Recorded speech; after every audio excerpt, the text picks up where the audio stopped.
श्रीमान संजय कुमार झा जी। माननीय सभापति महोदय, मैं अपने पार्टी जनता दल यूनाइटेड और हम लोगों के नेता नीतीश कुमार जी के तरफ से श्री हरवंश जी को तीसरी बार उपसभापति निर्वाचित होने पर शुभकामना और बधाई देता हूं। हम लोगों के लिए तो और खुशी की बात है कि जब वो राज्यसभा में आए 2014 में, तो हम लोगों के पार्टी से ही राज्यसभा में आए और जहां इनका गांव है, मैं तो उस विभाग में मंत्री रहा बिहार में, सिताब दियरा, और जहां बाढ़ को लेकर के समस्या रहती है, जितना लगाव और जितना इनका फोन अपने क्षेत्र के लिए, अपने काम के लिए, उस बेल्ट के लिए आता रहता था। प्रभात खबर में संपादक रहे। मुझे आज भी याद है कि जब आज कल महिला आरक्षण की बात हो रही है, जब बिहार में पहली बार 2006 में पंचायत में महिलाओं को आरक्षण दिया गया, 50% आरक्षण नीतीश जी ने दिया, वो सीरीज पूरा इन्होंने चलाया अपने अखबार में। जीविका दीदी को लेकर के जब काम हुआ, तो इनका बहुत बड़ा योगदान बिहार में, खास करके पिछले 20 साल में जो चीजें हुई, उस अखबार में जब वहाँ संपादक थे, तो उन सब चीज़ों को वो हमेशा लिखते रहे, अखबार के द्वारा प्रोत्साहित करते रहे। बिहार वैसे ही ज्ञान की भूमि है और मैं हमेशा देखता रहा, अभी प्रधानमंत्री जी ने कहा है, हमेशा पटना यूनिवर्सिटी में कोई कार्यक्रम हो, कोई IIT पटना में कभी कोई कार्यक्रम हो, बिहार के असेंबली में कितनी बार आ करके हम लोग सडनली अखबार में देखते थे कि हरवंश जी पटना में आए हैं और कार्यक्रम करके गए, और लगातार इनका इन्वॉल्वमेंट रहा। एक चीज मैं और देखा, मैं एक दिन देख रहा था अखबार, तो देखिए हरवंश जी लखनऊ में किसी कार्यक्रम में हैं और संसद में आर्टिफिशियल इंटेलिजेंस को कैसे यूज किया जा सकता है उस पर जाकर के बोल रहे हैं। तो इस चीज को भी कि डिजिटल सांसद कैसा हो, उसमें क्या इम्प्रोवाइज किया सकता है, क्या काम किया जा सकता है, इन सब बातों को लगातार रखते रहे। मेरे लिए व्यक्तिगत रूप से इसलिए बहुत खुशी की बात है कि नीतीश जी के साथ व्यक्तिगत संबंध बहुत अच्छे रहे। राज्यसभा आने से पहले भी जब पत्रकारिता में थे, उनका सुझाव हमेशा उनको रहता था और उनका व्यक्तिगत लगाव इनके साथ हमेशा रहता था। तो मैं बहुत शुभकामना अपने पार्टी की तरफ से और बिहार वासियों की तरफ से हरवंश जी को इनके तीसरे कार्यकाल के लिए देता हूं। श्रीमान शरद चंद्र पवार जी, श्रीमान रामजी जी, श्रीमान वीरेंद्र प्रसाद बैसिया जी, श्रीमान कमलहासन जी,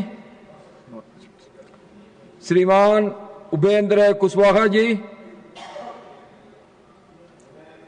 मैं अपनी पार्टी राष्ट्रीय लोक मोर्चा की ओर से श्री हरवंश जी को ढेर सारी बधाई देता हूं, तीसरी बार इनके चयन के लिए।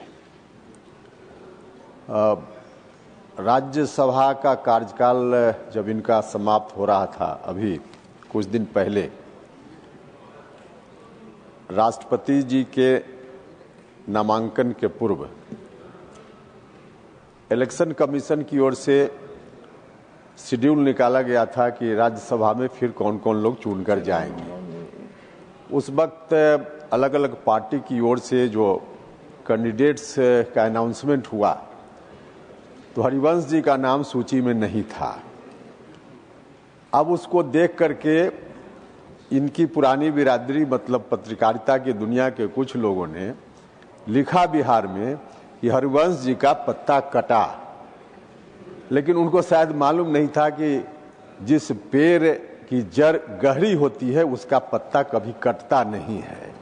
तो इनका पत्ता नहीं कटा और फिर से महामहिम का ध्यान इनके ऊपर गया।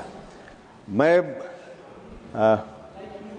एक बात का आग्रह करना चाहता हूं हरिवंश जी से कि महामहिम का ध्यान आपके ऊपर गया, इसमें बिहार का बड़ा योगदान है, क्योंकि बिहार ने ही पहली बार आपको यह पहचान दी कि इस बार महामहिम का ध्यान आपकी ओर गया। उस बिहार को निश्चित रूप से आप आगे भी जिस रूप में ध्यान देते रहे पहले देते रहिएगा, इतना मुझको भरोसा है। और इसी क्रम में मैं आपसे एक विशेष आग्रह करना चाहता हूं। सर, जब आप उस कुर्सी पर बैठिएगा तो बिहार के हित की बात अगर कोई कर रहा हो तो घंटी बजाने में 2-4 मिनट आप देर कीजिएगा, इतना हम आपसे आग्रह करना चाहते हैं। आपका कार्यकाल पहले का बहुत अच्छा रहा है। आप इस पोस्ट से भी बड़ा पोस्ट के उपयुक्त हैं, एप्रोप्रिएट हैं, तो यह जगह आपको फिर से मिली है।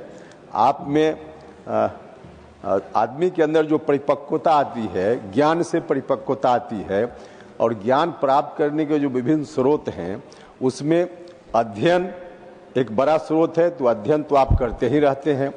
साथ ही साथ अनुभव, जिस अनुभव को आपने प्राप्त किया है इस सदन में रहते हुए और बाहर की दुनिया में रहते हुए भी, तो यह जो अनुभव है और जो ज्ञान है, इसका ज़्यादा से ज़्यादा लाभ अब आगे के कार्यकाल में इस सदन को भी मिलेगा। इस सदन की गरिमा आपके इस पद पर रहते हुए और ऊंची होगी और ऊंचाई तक जाएगी, ऐसा मेरा पूरा भरोसा है। और इन्हीं सारी बातों के साथ मैं फिर से आपका भी धन्यवाद करता हूं। और महोदय, विशेष रूप से अपने आदरणीय प्रधानमंत्री जी का, क्योंकि उनका बड़ा योगदान है आपको यहाँ तक अभी लाने में, आदरणीय सदन के नेता नड्डा साहब का, तो इनका भी मैं बहुत बहुत अपनी पार्टी की ओर से धन्यवाद करता हूं। और फिर से पूरे सदन और अपनी पार्टी राष्ट्रीय लोक मोर्चा और बिहार वासियों की ओर से आपको ढेर सारी शुभकामनाएं देते हुए अपनी बात समाप्त करता हूं।